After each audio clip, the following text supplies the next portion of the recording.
Here we have a Power Mac G4, and this particular model is the Gigabit G4 released in July of 2000. So it's going on about 23 years at this point. Back in the day, Apple actually marketed these as supercomputers, and whether that's true or not is debatable, but their specifications were certainly nothing to be scoffed at, especially if you had a well-equipped version of these. And they introduced some quirky technology as well. One of those is this connector right here, which kind of looks like a DVI port, but it's actually known as the ADC port or Apple Display Connector port.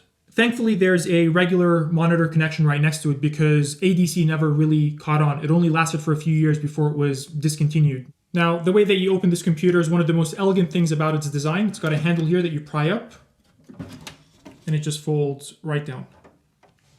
If we travel back in time, it's the year 2000 and you're rocking this home computer, there's a good chance you were quite well off because this is about as expensive a computer as money could probably buy at the time. And this computer would have been very impressive from both a feature set and performance standpoint. We mentioned the Gigabit Ethernet as standard. DVD-ROM was standard. It's got a PC card slot for internal Wi-Fi, and it even comes with an internal Wi-Fi antenna. And it's even got dual processor support. This happens to be a single 400 megahertz configuration, but it was also offered in a dual 450 and dual 500 megahertz configuration as well. This computer is a local donation that was offered to me a few months ago by a guy named Justin. Thank you, Justin. And if I remember correctly, it belonged to a gaming development studio that was clearing out some of their old technology. And that's how he got his hands on this computer. It's missing the hard drive and caddy. They've been removed. That's not unusual at all. Companies will remove hard disks from their computers before they sell them off. It's also missing the power supply. And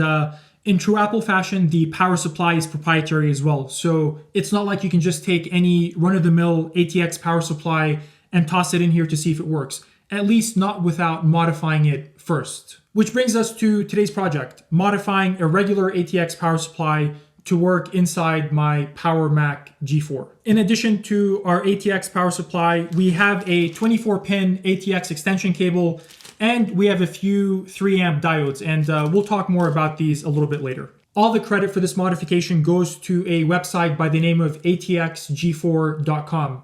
Now, those guys are no longer selling their mod kit adapters, but they have shared all the information you need on how you can make your own. So that's going to be the basis for this modification that I'm going to do here today.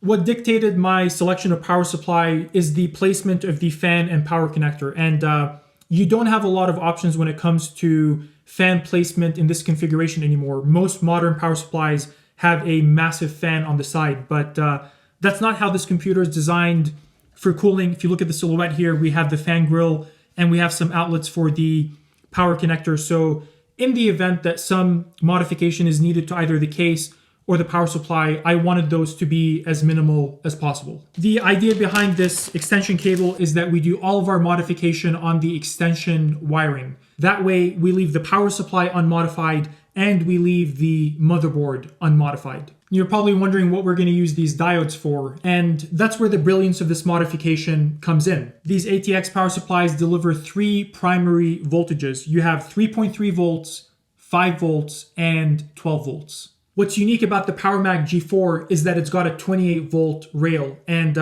it's not a normal 28 volt rail, it's a 28 volt trickle, which means that it delivers a 5 volt trickle voltage to the computer when it's turned off, and it delivers the full 28 once you turn it on. We're not going to be able to get 28 volts from this power supply, but we will be able to use those diodes to combine the 5 volt trickle with the 12 volt rail and feed that into the Mac's 28 volt rail. Now, the primary technology on this Mac that actually needs 28 volts on that rail is the ADC port, or Apple Display Connector port. That's the proprietary technology that we were briefly talking about earlier with the displays. So we will lose functionality to that port entirely, and that means we won't be able to connect something like an Apple Cinema display to this Power Mac G4. But I don't own one of those. I'll be able to use it with a regular monitor, and short of getting a used 20-year-old power supply, this is going to be the best way to get this Mac back up and running. Here we have a pinout diagram that I created in Excel. We're looking at the pinout of the ATX connector alongside the pinout of the gigabit G4 connector. You guys probably already know by now that anytime I can't find a good diagram online, I'll try and create my own. And in this particular case, the images on atxg4.com, they were a little bit small, they were hard to follow. I had to look at them half a dozen times just to figure out what I needed to do for this modification. So I thought it would be helpful if I just went ahead and created my own diagrams. In addition to the two connectors having a slightly different pinout, they're also a different size. So if you look at the ATX connector, we have 24 pins, 12 and 12, and the gigabit G4's got 22 pins, 11 and 11. This was one of the most confusing things about understanding this modification to me. So from here on out, anytime you hear me refer to a pin number, I'm referring to the ATX pin location. So for example, if I say pin 12, I'm referring to this topmost left pin on this 24 pin connector. And that top row doesn't exist here, so we're going to pretend there's an imaginary pin 12 up here. We're not going to refer to pin 12 the way Apple refers to it on its connector. So if I ever want to refer to this pin, I'm just going to call it pin 13 the way ATX labels this bottom right pin. So now that we're all speaking the same language, how different are these two connectors really? When I compared the ATX and gigabit pinouts in Excel, I actually found that most of the pins are exactly the same. There's only 7 pins on the ATX connector where the comparison came back negative. And if we look at just those 7 pins separately, there's that top row that doesn't exist on the gigabit G4 motherboard. So we have 2 no connection pins. We have another no connection pin. So we started with 7 pins and we're already down to 4. 3 of those pins are no connection pins and they just need to go. Of the remaining 4 pins, 3 need to move location. And the last one is that 28 volt trickle voltage that we're gonna hack with a couple of diodes to mimic its behavior and get the G4 to a point where it's hopefully happy enough to boot up. Here's all that information summarized in one cheat sheet. This is what I'm going to be referring to when I do the work. There's a list of pins that need to be removed. Here's what they're going to be replaced by. And this is what the modified part of our connector pinout should look like. If we take a closer look at our power supply here, we can see that we have a 24 pin female connector. So our extension harness would plug into this connector over here. And I'm going to start removing pins from this side of the harness. They do actually sell specialty tools so that you can remove pins from a connector like this without damaging them. But I learned this trick recently when I modified my arcade cabinet here, and that's just using a couple of regular staples. We're going to go ahead and cut off one of the short ends. So you're left with a little something like that. I'll show you guys one of these up close and then I'll go ahead and do the rest off camera. So you guys can see how I've inserted those, one on either side of the pin. Now I'm going to just gently press them down and that pin should just pop right out.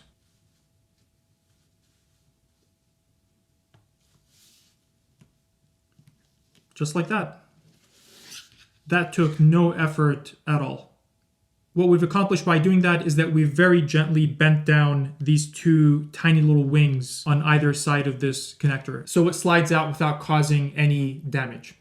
So I'm going to go ahead and remove the remaining 6. All right, guys, that actually worked really well. It only took me a couple of minutes, and I have 6 wires here, not 7. So I actually noticed that the negative 5 volt rail isn't included on this extension cable. So that's one less pin we need to worry about because I would have had to remove it anyway. Looking at my diagram here, it's very easy to see where everything's supposed to go. So let's go ahead and pop in pins 8 and 11.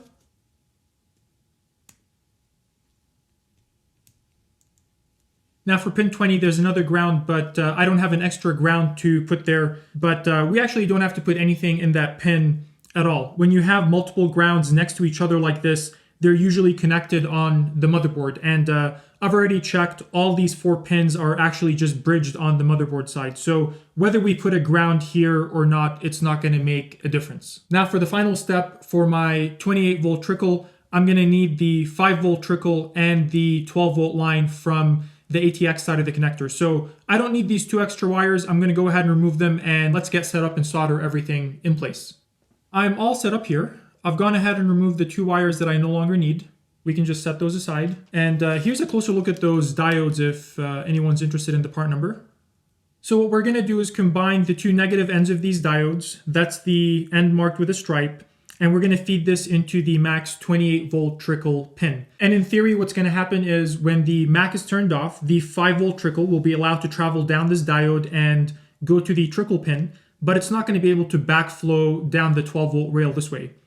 And when you turn the Mac on, you have the 12 volts going down to that trickle pin, but it's not going to be able to backflow and travel up the connector this way. That's how it's all going to work. So now it's just a matter of doing the best job we can with the wiring. I'm going to go ahead and stagger my cuts about 1/2 inch apart, something like that, and maybe something like that.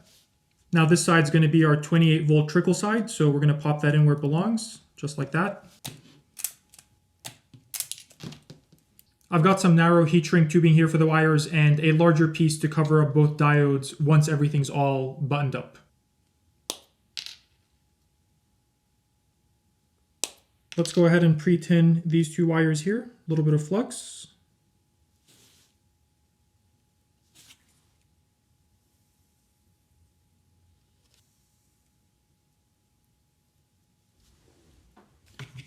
And let's go ahead and solder these guys in place.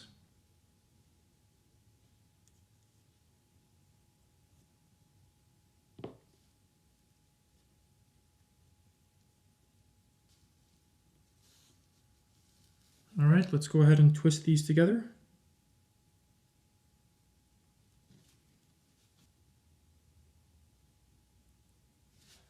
All right, guys, last connection here. Let's just bend this guy a little bit closer.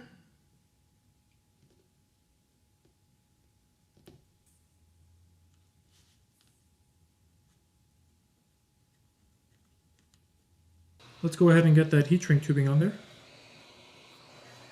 And now for the final piece.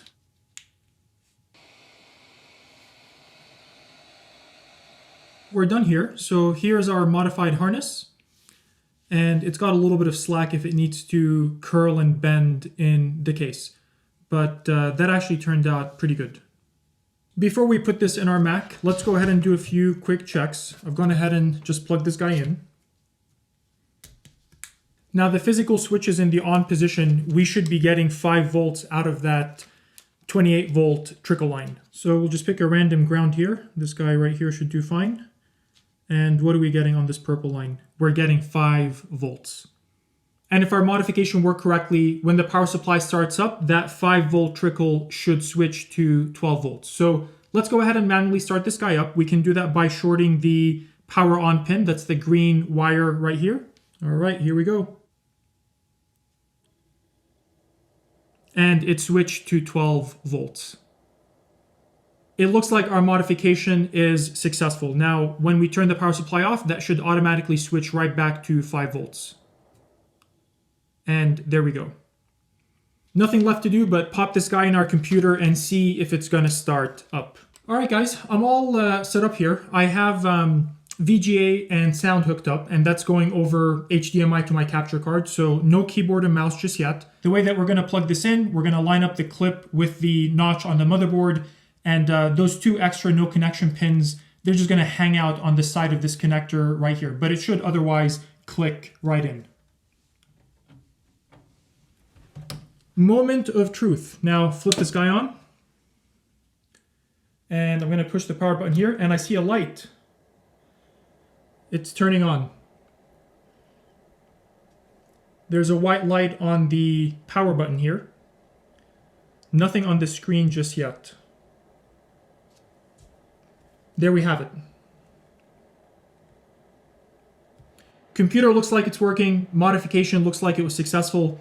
I think what I'll do off camera is hunt down an old hard disk and some restore CDs, get an OS on here, and that way we can properly test everything out and button it up once and for all. Your boy's been busy, but she's all wrapped up and it's running amazing, guys. I've been gaming on it, pushing it, and I haven't had any issues at all. So let me quickly fill you guys in on what I've been up to. We had a missing hard drive caddy, but didn't really turn out to be a problem. The system was built with multiple hard disks in mind, so I just borrowed the caddy right next to it, and that's where I installed a 3.5-inch hard disk. Next, I took out the onboard battery. Taking a closer look, we can see the manufacture date, June 2000. I've made a commitment to try and using high quality batteries where I can. Here we can see the manufacture date of the replacement battery in December of 2020. Next, when it came to the power supply, the only challenge I really had with placement was that the lip of the power connector was just a hair too long. I opened the power supply up to see if there was an easy way I could adjust it, and the idea I had was to recess it on the inside rather than mounting it on the outside. So that's what I ended up opting to do. Quick before and after, this is what it looked like before, and it was just kind of butting up against the inside of the case, and this is what it looks like right now. Next, I grabbed some wire harness tape from my toolbox.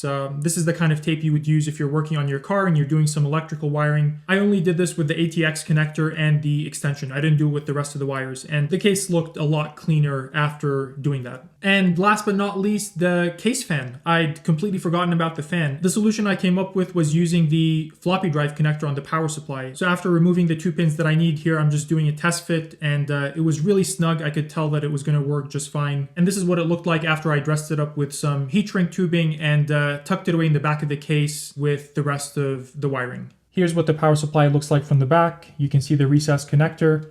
All the mounting screws are in the right locations, and it looks completely stock. No modifications to the case were required. I thought this was pretty cool. I didn't realize what this was until I started working on the computer, but it's a latch for a lock. So you pull it out, you can put a lock in there, and it stops the door from being opened. Here's a close-up of what the wiring looks like.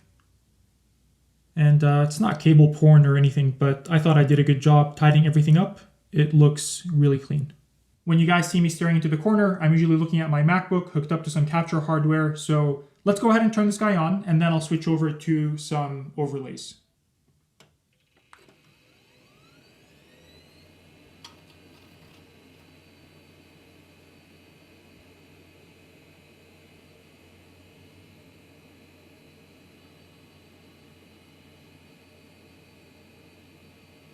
So here we are on Mac OS 9 desktop. I always make a point to restore computers to the OS that they would have shipped with rather than the most recent OS that they support. So in this case, that's Mac OS 904. And in System Profiler, we can see the OS. We can see that this computer has 512 megs of RAM. And that would have been upgraded because the sticker on the back says that this computer came with 64 megs of RAM. And here we can see the CPU. It's the PowerPC G4 running at 400 megahertz. Now, as for the hard disk, just look at info, and I have a 40 gig hard disk installed. Now, in terms of pushing the system a little bit, I thought it'd be fun to do a Quake III Arena benchmark rather than something like Cinebench. So let's go ahead and fire up Quake 3. I've been playing both Quake 3 and Diablo 2 on this machine, and they run flawlessly.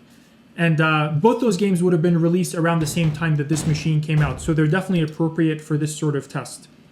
Now, I have Quake 3 set up on the highest settings. It's on highest quality, just the defaults. I didn't change anything else. And in the console here, let's do a timed demo. And the demo file depends on the version of Quake that you have. So on this one, it's DM_66.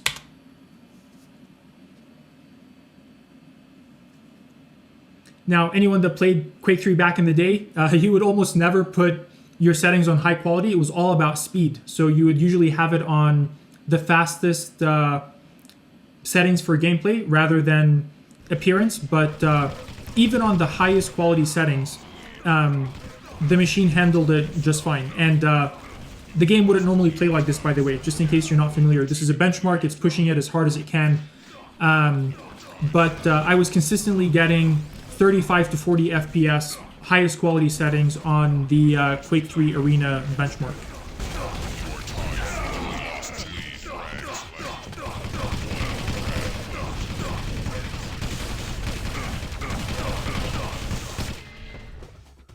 All right, there we go. And if we bring the console down, we got 36.6 FPS, which again is amazing for this game running on the highest quality settings and on a Mac at that. That's going to wrap it up for this video, and I'm just thrilled with the outcome of this project. I'm really happy I was able to get this guy back up and running, and it really is such a beautiful computer. I don't have any personal history with Power Macs during their official release. The closest I ever got to one of these was probably seeing it in a magazine and lusting over how it looks. I know what my computer looked like in 2000, and it certainly didn't look anything like that, that's for sure. But other than that, I think the only thing I might improve on down the line is swap in a better power supply. There's nothing wrong with the one that I'm using. It's working just fine. It's taken everything that I've thrown at it, but it was really inexpensive. And I think now that I've confirmed that everything works, if I found something better, I would just swap it out. And given that our modifications were to the extension harness rather than the power supply itself, that would just be a 5 or 10 minute job. So that's something I might do in future. In any case, I really hope you guys enjoyed this video, and I will see you guys again soon. Take care.